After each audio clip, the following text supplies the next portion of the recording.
నమస్తే కళ్యాణ్ గారు. నమస్తే జయ గారు. ఈరోజు శాలిని అనే ఒక అమ్మాయి మనకి మెయిల్ చేసింది. శాలినికి వాళ్ళ అమ్మ సమస్య. రైట్. నా జీవితం ముందుకు వెళ్ళటానికి మా అమ్మే సమస్య అవుతోంది. రైట్. దీనికి పరిష్కారం ఏంటి అని అడిగింది. నాకు కూడా కొంచెం అంటే అమ్మే సమస్య అనేసరికి ఇదేదో ఖచ్చితంగా మీరు మాట్లాడాల్సిన విషయమే అనిపించింది. కళ్యాణ్ గారు కాల్ చేస్తానండి. చేయండి అమ్మా.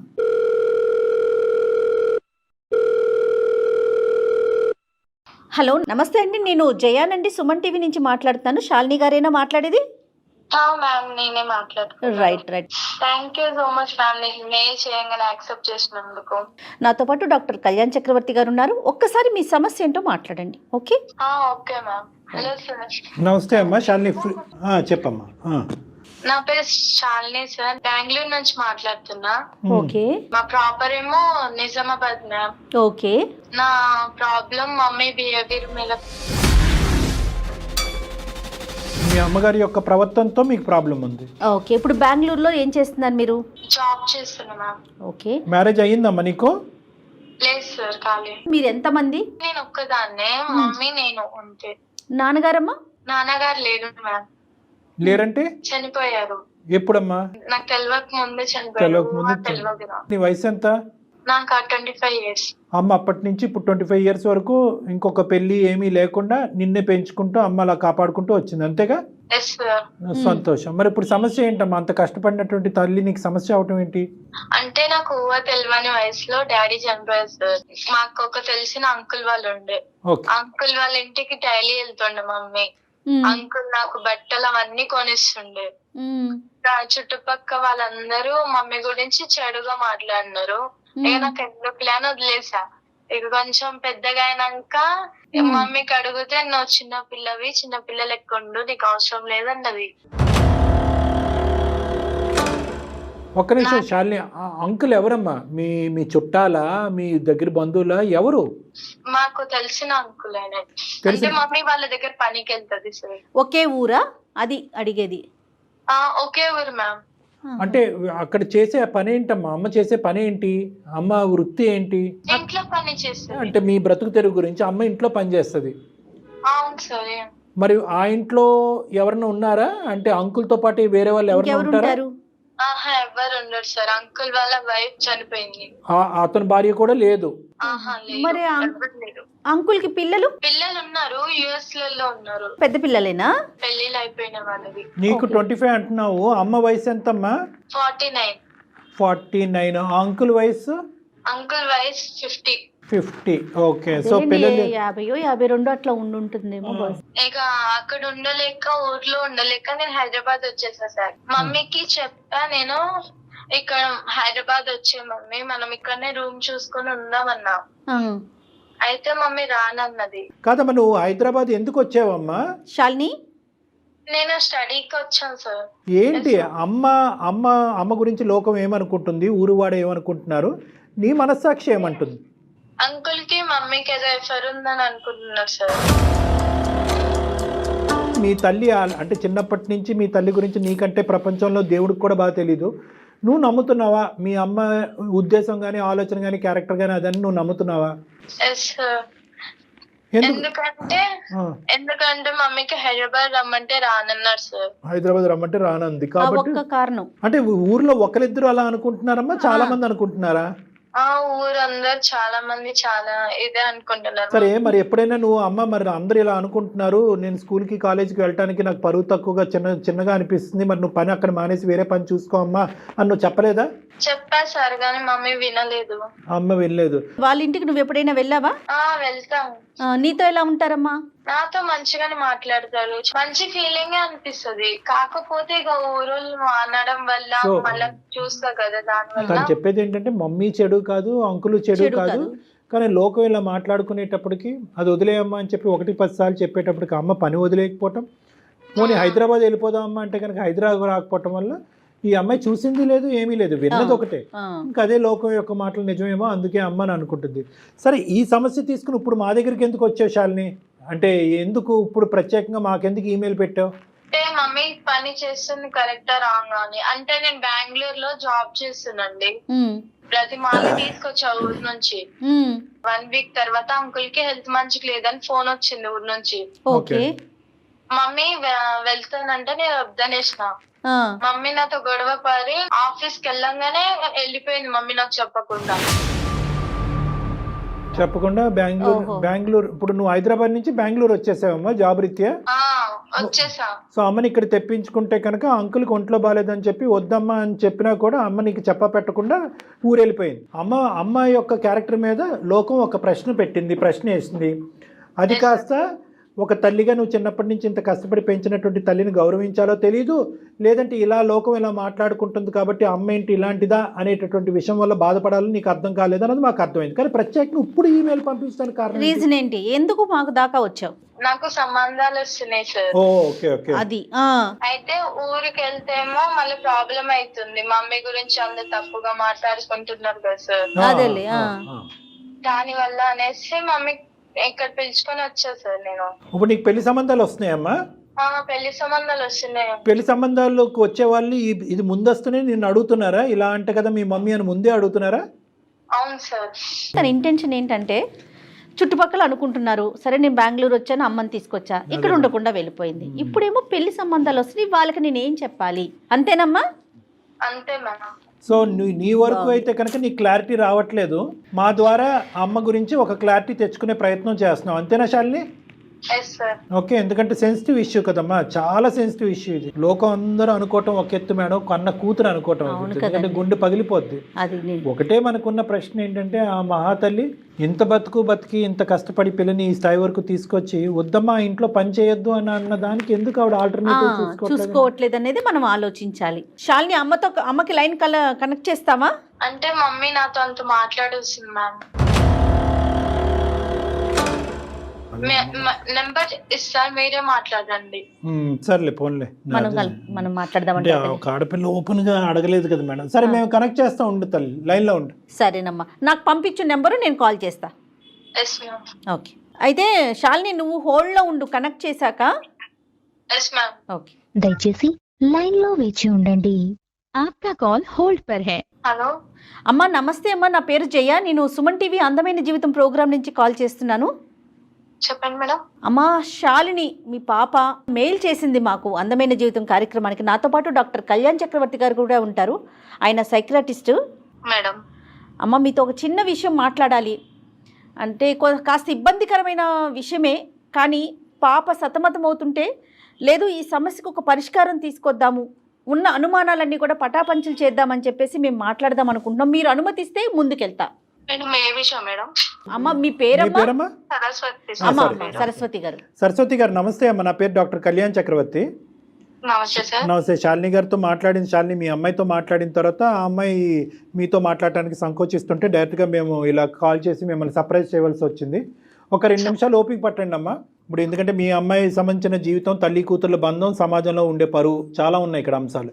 ఇక్కడ ఏంటంటేనమ్మా, మేము అడిగేటటువంటి ప్రశ్న, మీ అమ్మాయి మీకు అడగలేకుండా మొహం చాటేసేటటువంటి ప్రశ్న ఏంటంటే, సమాజం ఒక విధంగా అనుకుంటుంది ఏది సరస్వతి గారిని అంటే, ఒక ఇంటికి పనికి వెళ్తూ ఉంటే ఆ ఇంట్లో వేరే ఆడదిక్కు లేదు కాబట్టి ఈవిడ ఆ ఇంట్లోకి వెళ్తుంది కాబట్టి సమాజం ఏమనుకుంటుంది అనేటటువంటిది నా నోటి ద్వారా మీకు చెప్పక్కర్లేదు, మీకు ఆల్రెడీ అర్థమయ్యి ఉంటుంది. మీ చెవున అటు ఇటు ఈ పాటికే పడుంటాయి కొన్ని అంశాలు. ఏమ్మా? అది చాలా దురదృష్టకరం. అయితే ఏంటంటే పాప ఎదుర్కొంటప్పుడు ఆడపిల్ల జీవితంలో ఏంటంటే, ఒకటి తల్లి ఇంత కష్టపడి పెంచినటువంటి తల్లి ఈ విధంగా ఉండదు అనే ఒక నమ్మకం ఉన్నా కూడా లోపల తర్జన భర్జనకు లోనయ్యి ఆ ఊరి నుంచి పరిగెట్టుకుని వచ్చి హైదరాబాద్ నుంచి బెంగళూరుకి వస్తే కనుక బెంగళూరులో ఉన్నటువంటి తను, అమ్మ వద్దమ్మా అటు పోవద్దమ్మా, అంకుల్ ఎవరైతే ఉన్నారో వాళ్ళ ఇంటికి రోజు వెళ్తున్నావు కదా, అతనికి ఒంట్లో బాగాలేదు అని పోవద్దు అని చెప్పి ఒక మాట రిక్వెస్ట్ చేసుకుంది మిమ్మల్ని. కానీ మీరేంటంటే ఆ అమ్మాయికి చెప్పా పెట్టకుండా ఇంటికి వచ్చేసారు. దాంతో ఏంటంటే ఈ లోకం ఏదైతే మాట్లాడుకునేటటువంటి మాటల్లో బహుశా ఎంతో కొంత నిజం ఉందేమో, కాబట్టి నేను ఇంత విన్నపించుకున్నా, ఇంత బతిమాలుకుని, ఇంత వేడుకున్నా కూడా మా తల్లి ఆ దిక్కును పరిగెట్టింది అనే అభిప్రాయంలో మీ అమ్మాయి ఉంది. ఇప్పుడు దానికి మించినటువంటి పెద్ద పరిస్థితి ఏంటంటే, ఒకటి నా తల్లి యొక్క క్యారెక్టర్ ఏంటి, సమాజం అనుకుంటుంది నిజమా అబద్ధం అనేది ఒకటైతే, వచ్చేటటువంటి పెళ్లి సంబంధాలు కూడా ఒక ఆడపిల్లకి నెక్స్ట్ ఘట్టంలో చాలా ముఖ్యమైనటువంటిది. జీవిత భాగస్వామిని ఎంచుకునేటప్పుడు తల్లి క్యారెక్టర్ బట్టి ఈ అమ్మాయిని కూడా తూకం వేయటం అనేది జరుగుతూ ఉంటుంది. కాబట్టి వచ్చేటటువంటి వాళ్ళందరూ కూడా మీ తల్లి యొక్క ఇదా అదా అనేటటువంటి రకరకాల మాట్లాడుతున్నారు. కాబట్టి అసలు వాస్తవానికి మీ జీవితంలో జరుగుతున్నది ఏంటి? ఈ అంకుల్ అనేటటువంటి వ్యక్తి ఎవరు? అతని ఇంట్లోకి ఎందుకు మీరు వెళ్తున్నారు పనిచేయడానికి? వద్దు, ఒక విధమైనటువంటి అనుమానం వచ్చినా కూడా ఆ ఇంటికే పదే పదే మీరు ఎందుకు వెళ్ళవలసి వస్తుంది అన్నది కొద్దిగా వివరించండి.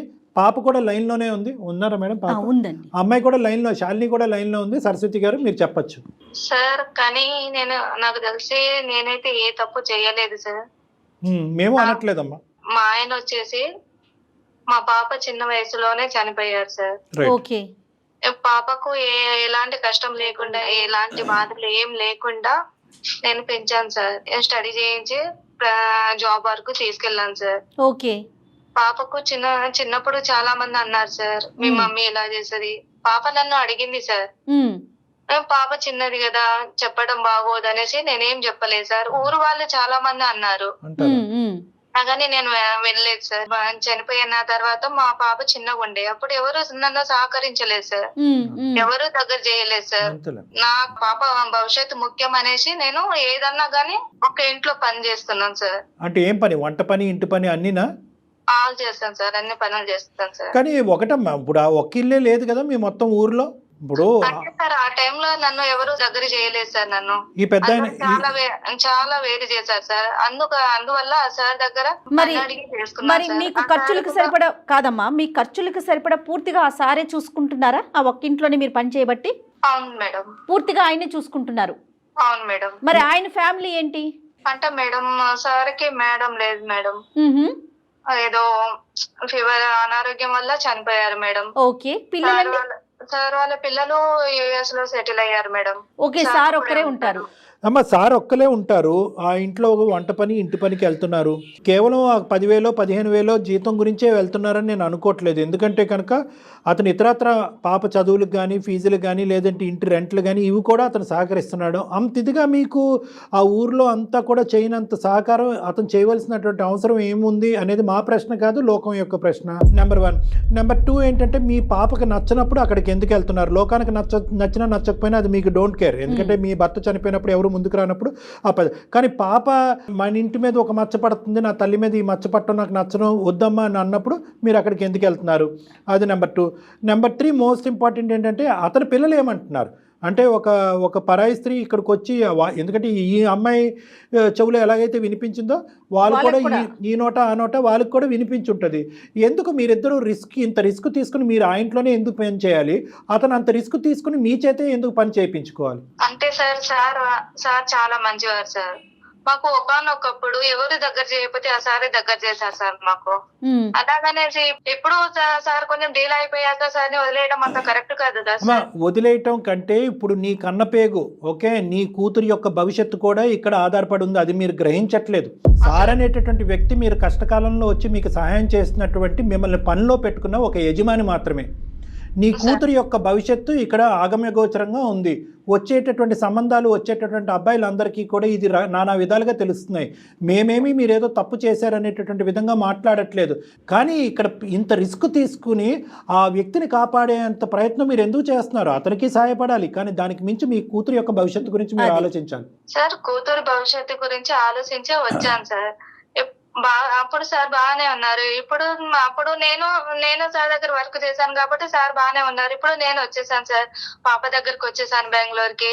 తర్వాత సార్కి హెల్త్ బాగాలేదు. సార్కి అక్కడ ఆ టైంలో నాకు ఎవరైతే ఎలా లేరు, ఇప్పుడు ఈ సార్కి ఎవరు లేరు కదా, కాబట్టి నేను పోవడం తప్పదు కదా సార్. అమ్మ మరి అతనికి ఇంకొక 10 సంవత్సరాల పాటు ఆరోగ్యం బాగుంటుంది, మరి మీరు అక్కడ ఉండిపోతారా? ఉండిపోతాను సార్. ఎందుకమ్మా, మీరు తప్ప అతనికి ఎవరు చేయలేరా? లేదు సార్, చేయలేదు సార్. ఇప్పటికైనా నిజం చెప్పండి సరస్వతి గారు, అసలు ఏంటి మీ ఇద్దరి మధ్యన? నాకు అర్థం కావట్లేదు. మీరు కేవలం ఆ ఇంట్లో పనిచేసేటటువంటి వ్యక్తిలాగా నాకు అనిపించట్లేదు. ఇంకా ఎవరు సహాయం చేసేటటువంటి ఆడవాళ్ళే ఈ ప్రపంచంలో లేరా అతనికి? మీరు కాకపోతే ఇంకొకరు చూసుకుంటారు. మీ మధ్య ఎలాంటి సంబంధం లేకపోతే మీరు రావటానికైతే అమ్మాయి పిలిచింది కాబట్టి వచ్చారు, కానీ వచ్చిన దారిలోనే మళ్ళీ వెనక్కి వెళ్ళిపోయారు మీరు. సార్ చెప్పలేను సార్, కాకపోతే ఆ సార్ అయితే నాకు ఆ సార్కి వేరే రిలేషన్ అనేది ఏమి లేదు సార్. మనసాక్షి మీద చెయ్యేసుకుని మీ అమ్మాయి మీద ఒట్టేసుకుని నేను ఇలా అనకూడదమ్మా, ఇలా అడగకూడదు. కానీ ఈరోజు ఒక తల్లి కూతుర్ల యొక్క బంధం తెగిపోయేటట్టుంది. ఆ అమ్మాయి యొక్క భవిష్యత్తు చెడిపోయేటట్టుంది, మీ మీద మచ్చ అనేటటువంటి తీసి పక్కన పెడితే ఆడపిల్లగా నీ తల్లి ఇలా చేస్తుందని ఈ అమ్మాయి మీద మచ్చపడి రేపొద్దున పెళ్లి చేసుకోవటానికి నాదుడే లేనటువంటి దిక్కుతోచన పరిస్థితి ఏర్పడే పరిస్థితి వచ్చింది కాబట్టి మిమ్మల్ని ఇలా నిలదీసి ముక్కుసూటుగా ఇలా అడగటం నాకు తప్పట్లేదు. నిజం చెప్పండి ఇప్పటికైనా ప్లీజ్. సార్ ప్రతిదానికి మీరు అలా అడుగుతున్నారు కదా సార్, దేనికి సొల్యూషన్ మీరే చెప్పండి సార్. చెప్పమ్మా, నువ్వు చెప్పమ్మా. అంటే మీరు విషయం నిజం చెప్తే మీ ఇద్దరి మధ్యన ఉండేటటువంటి ఏమంటాలో నాకు తెలియదు, అర్థం కావట్లేదు. మీ ఇద్దరి మధ్యన ఉండేటటువంటిది ఒక యజమాని ఇంట్లో పని చేసుకునేటటువంటి ఒక అమ్మాయికి సంబంధించినటువంటి ఇదా, దానికి మించిందా? మీరు వాస్తవాలు పలకండి. మీరు నిజం చెప్తే దానికి ఏం చేయాలి, దానికి సొల్యూషన్ ఏంటనే సలహా డాక్టర్ గారు ఇస్తారండి. అంటే ఈ సమస్యకి ఒక పరిష్కారం తీసుకురావాలి కదమ్మా. అతనికి మీ మనసులో ఒక స్థానం ఉందా, మీకు అతని మనసులో ఒక స్థానం ఉందా? ఇంతవరకు చెప్పండి ప్లీజ్. ఉంది. ఎందుకమ్మా ముక్కు ఎక్కడ ఉందంటే అలా చూపెడతారు? ఇద్దరికినండి, ఇద్దరికి ఒకరి మనసులో ఒకరికి.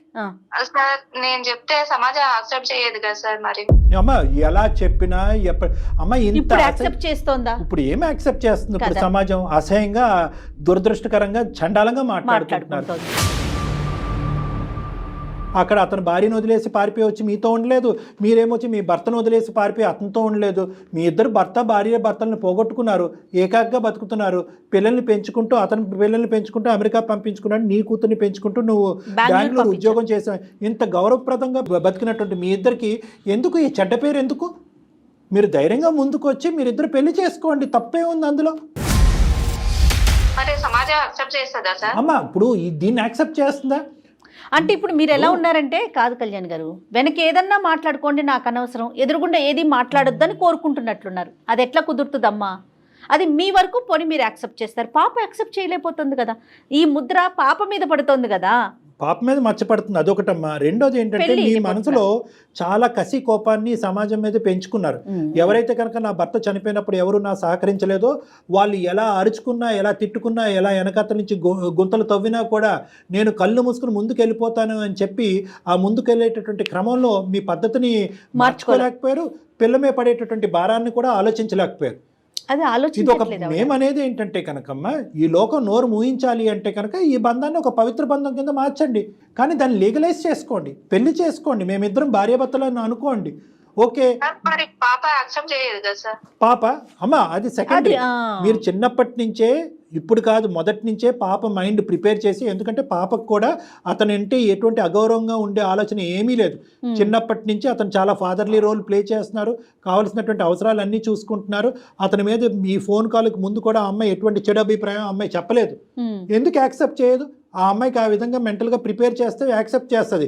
మీ ఇద్దరు ఇప్పుడు ఫస్ట్ టైం మీరు మీ అమ్మాయి ఎదుర్కొంటా, కాదమ్మా ఇటువంటి సంబంధం ఉందని నాకు చెప్తున్నారు, ఇదే ముందు నుంచి చెప్పుంటే సరిపోయి ఉండేది కదా. అలా చెప్పకుండా లోకం అందరూ ఈ అమ్మాయి చెవులో పడిన తర్వాత ఈరోజు తల్లిగా మీరు వచ్చి చెప్తున్నారు. ఇప్పుడు ఆ అమ్మాయి ఏమనుకుంటుంది? అమ్మాయి నువ్వే నీ నోటు వెంట చెప్తే కనుక నేను అప్పుడే యాక్సెప్ట్ చేసుకున్నాను కదా, ఇలా పరువు తీసుకున్న తర్వాత పెళ్లి చేసుకోవటం ఏంటమ్మా అనేటటువంటి ఫీలింగ్ ఆ అమ్మాయికి ఉండదా? ఇలా సెకండరీ ఇన్ఫర్మేషన్ ఎందుకు తీసుకోవాలి మీ కన్న కూతురు? కాదు కళ్యాణ్ గారు, ఇంకొక విషయం అండి, ఇక్కడ పిల్ల చిన్నప్పుడు అంటే చిన్నతనం, 25 ఏళ్ళు వచ్చేసాక ఇంకేం చిన్న పిల్ల అండి. పిల్ల కూడా వయసు పెరుగుతూ ఉంది కదమ్మా, ఇంకా చిన్నపిల్ల కాదు కదా, తనకంటూ ఒక మెచ్యూరిటీ వచ్చింది, ఆలోచన విధానం ఉంది. డాక్టర్ గారు చెప్పినట్లుగా కూర్చోబెట్టి విషయం చెప్పుకోవాలి కదా.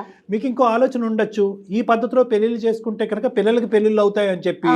అమ్మ ఆ పద్ధతిలో పెళ్లిళ్ళు చేసుకోకుండా ఈ విధంగా ఉంటేనే పెళ్లిళ్ళు చెడిపోతాయి. అర్థమైందమ్మా? ఈ విధంగా పెళ్లి చేసుకోకుండా, కాదండి పని మనిషిని పని అమ్మాయిని మాత్రమే, అతనికి నాకు ఏం సంబంధం లేదు అంటే కనుక మీరు ఒక స్టోరీ చెప్తూ ఉంటారు, లోకంలో ఉండేటటువంటి 1000 మంది ఒక్క చెప్తూ ఉంటారు, దానివల్ల పెళ్లిళ్ళు చెడిపోతాయి. కానీ మా అమ్మ నా తండ్రి చనిపోవటం వల్ల, ఒక అంకుల్ యొక్క భార్య చనిపోవటం వల్ల వాళ్ళిద్దరు పవిత్రంగా ముందుకు వచ్చి సభాముఖంగా సమాజం ఎదుర్కొంటూ ఉండి చాలా పవిత్రంగా పెళ్లి చేసుకున్నారంటే కనుక గౌరవం పెరుగుతుంది కానీ తరుగుతుందమ్మా. దానికి ఇష్టమైనోడే వస్తాడు రేపొద్దున మీ పాపకి, అంతే కదా. అదేముంది, అది దాన్ని యాక్సెప్ట్ చేసి అతనే వస్తాడు. ఇప్పుడు ఆడపిల్ల పెళ్ళి అయిన తర్వాత అత్తింటికి వెళ్ళిపోతుంది, మీరు ఏకాక అవుతారు, మీకంటూ ఒక తోడు కావాలి. ఎందుకు ఒక వ్యక్తి ఇంట్లో ఈ విధంగా ఉంటున్నాననేటటువంటి మాట ఎందుకు? అతనికి తోడు కావాలి, మీకు తోడు కావాలి. మీరు చేసేటటువంటిది మీరు పెళ్లి చేసుకుంటే అది టోటల్గా లీగల్. ఎందుకు మీరు భయపడుతున్నారు? అమ్మా సింపుల్, పాప పెళ్లికి తాత్కాలికంగా పోస్ట్పోన్ చేయండి. పాప పెళ్లికి వచ్చినటువంటి తొందర ఏమీ లేదు. అమ్మాయికి 25 years, కావాలంటే ఇంకో 2-3 years వెయిట్ చేయడానికి కూడా తను రెడీ అవుతుంది. ఆ విధంగా తను మెంటల్గా ప్రిపేర్ అవుతూ ఉంటుంది. ఫస్ట్ పాపను అడిగి తెలుసుకోండి మీరు. అమ్మ, నేను ఇటు మాతో మాట్లాడటం కాదు, మీ అమ్మాయితో మీరు మాట్లాడండి, శాలినితో మాట్లాడండి. అమ్మ, నువ్వు అనుకుంటున్నట్టుగా నేను వాళ్ళ ఇంట్లో పనిచేయటం కాదు, నేను అతనికి నాకు మధ్యన ఒక బంధం అనేది ఏర్పడింది, ఆ బంధాన్ని మేము పెళ్లి రూపాన్ని దాల్చాలనుకుంటున్నాము, అది నీకు ఇష్టమా అని మా ఎదుర్కొంటే అడగండి. ఒక మాట అడగండి. శాలిని నేను చెప్పలేను సార్, నాకు పాపకు మాటలు లేవు సార్. అమ్మ, మాటలు లేవంటే ఎన్ని సంవత్సరాలు ఉండిపోతారమ్మా తల్లి కూతుళ్ళ మధ్యన? అంటే ఈ విషయం వల్ల మాటలు తెగిపోయినాయి మేడం. అదే మనం కన్వే చేద్దాం కళ్యాణ్. అంటే సార్ ఇలాంటి విషయాల్లో నేను చెప్పలేను కదా సార్. అదే కదా సమస్య ఫస్ట్ నుంచి. శాలిని ఉన్నావమ్మా? విన్నా సార్. విన్నావా ఇప్పటి వరకు చెప్పిందంతా అమ్మ? విన్నా సార్. లోకం ఏ విధంగా అనుకున్నా కూడా అమ్మ తప్పు పని అంటూ ఏమీ చేయలేదు. తనని ఆదరించేటటువంటి ఒక వ్యక్తి దగ్గరికి ఉండటానికి ఇష్టపడుతుంది. అదేవిధంగా ఏంటంటే అతన్ని ఆదరించేటటువంటి వ్యక్తిగా ఈవిడ కూడా అతని దగ్గర, వీళ్ళిద్దరూ మనసులు కలిసినాయి. నువ్వు ఎంత అవునన్నా కాదన్నా వాళ్ళ మనసులు కలిసినాయి.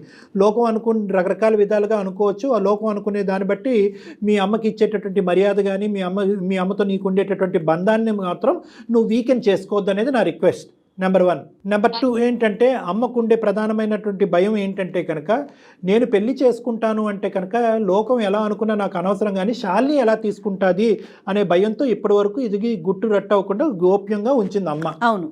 ఇప్పుడు అదే శాలిని తన పెళ్లి అనేది తాత్కాలికంగా పోస్ట్పోన్ చేసి అమ్మని అంకుల్ని కలిపేటటువంటి ప్రయత్నం చేస్తుందా, తన మనసు అంత పెద్దదా అనేటటువంటిది ప్రశ్న ఈ రోజు మన అందరు ఎదుర్కొంటా ఉంది. దాన్ని నువ్వు యాక్సెప్ట్ చేస్తావా?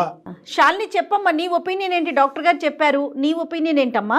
నాకు ఓకే మ్యామ్. మళ్ళీ నేను మ్యారేజ్ ఇప్పుడు ఎట్లాగో మమ్మీ నేనున్నాను ఉంది కదా, మళ్ళీ నాకు మ్యారేజ్ అయిపోయినాక ఒంటరిగానే ఉంటా కదా. అదే మమ్మీకి ఇష్టమైతే నేను చిన్నప్పుడే చేసేసేదాన్ని వాళ్ళ మ్యారేజ్.